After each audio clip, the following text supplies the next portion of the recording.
Salut les You-pâtissiers, salut les You-pâtissières, très contente de vous retrouver. Aujourd'hui, je vous montre comment réaliser une brioche tendance, originale, gourmande et facile à faire. Alors si vous aimez la vidéo, n'oubliez pas de me laisser un petit pouce bleu, de vous abonner et de partager. A tout de suite.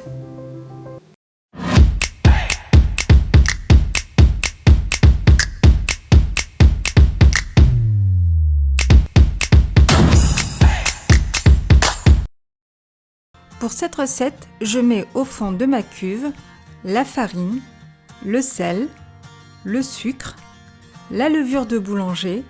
Je fais attention à ne pas mélanger la levure avec le sel et le sucre. Je continue avec les œufs et une partie de la fleur d'oranger. Lors du pétrissage, la pâte à brioche ne doit pas dépasser 24 degrés en température. Pour cela, une petite astuce. Mettez la farine et la fleur d'oranger 15 minutes au congélateur avant de commencer le pétrissage. Je verse petit à petit l'autre partie de la fleur d'oranger que j'ai réservée. Quand tout s'amalgame, je continue 3 minutes, le temps que la pâte prenne de la force. Puis, j'incorpore le beurre sorti 10 minutes du réfrigérateur à l'avance.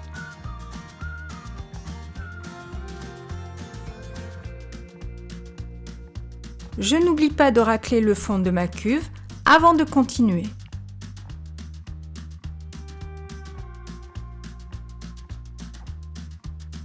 Quand la pâte se décolle complètement, je stoppe le pétrin. Je la débarrasse sur un plan de travail fariné. Je la façonne en boule, la pâte doit être lisse. Puis, je la réserve dans un cul de poule fariné.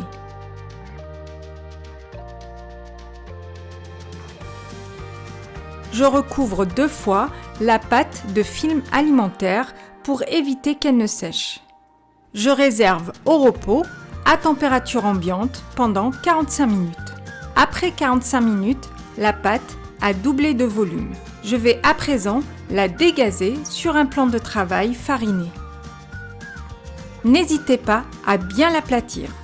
Puis, repliez une première partie, puis l'autre, et refaites la même chose dans le sens opposé. Je la dépose dans un cul de poule fariné, puis je la filme 2 fois. Et je la réserve toute une nuit pendant 12 heures. Le lendemain, je prépare la pâte à tartiner au caramel. Dans une casserole, je verse le sucre, le miel, l'eau, je mélange et je laisse cuire jusqu'à obtenir une jolie couleur caramel. Pour cela, une petite astuce. Vous pouvez tremper un petit rectangle de papier cuisson pour juger de la bonne couleur.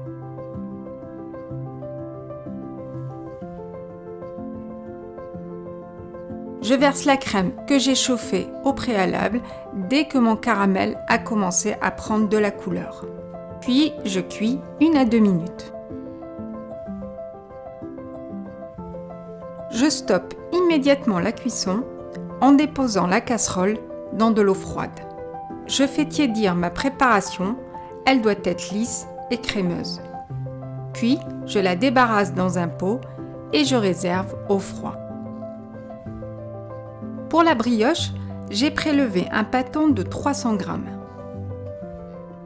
que j'abaisse en un grand rectangle de 25 cm par 50 cm de longueur. Je vérifie les mesures, auquel cas je continue jusqu'à avoir la bonne taille. Je dépose la pâte de caramel. Vous pouvez utiliser celle du commerce si vous n'avez pas le temps de la préparer. J'étale sur toute la surface.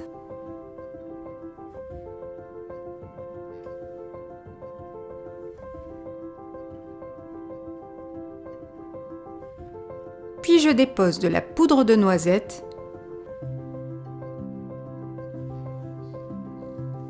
et j'égalise.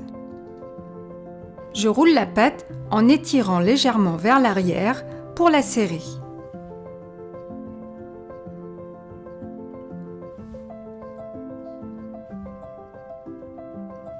Si la pâte est trop collante, mettez-la au froid 10 minutes, ce sera plus facile pour la tresser.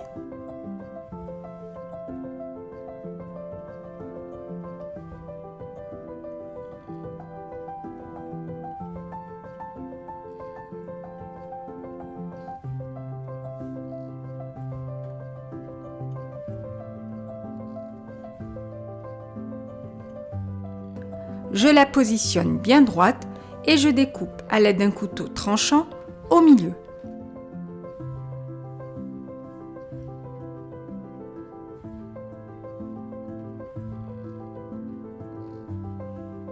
Je colle les extrémités, puis je réalise une tresse.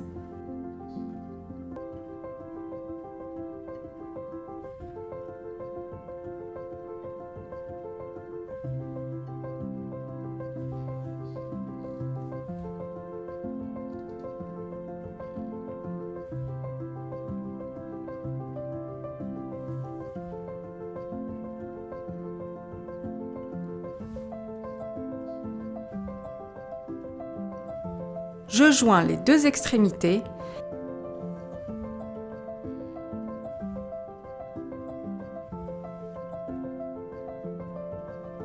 et j'écrase fortement pour l'empêcher de s'ouvrir.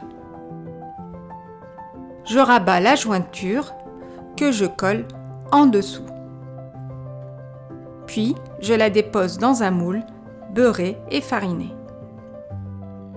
Je mets ma brioche à étuver dans un four éteint et fermé avec de l'eau chaude 1 à 2 heures, jusqu'à ce qu'elle triple de volume. Puis je mets en cuisson à 180 degrés pendant 20 minutes. À la sortie du four, je badigeonne de nappage, puis je peux enfin la déguster. Bon appétit! Voilà, j'espère que vous avez aimé la vidéo. Si vous n'avez pas de robot pâtissier, je vous invite à aller voir une autre vidéo où je vous montre pour la même recette comment la réaliser à la main sans robot. Quant à moi, je vous dis à très bientôt pour une prochaine vidéo. N'oubliez pas de me laisser un petit pouce bleu, de vous abonner et de partager. Et surtout, faites de belles pâtisseries. À bientôt!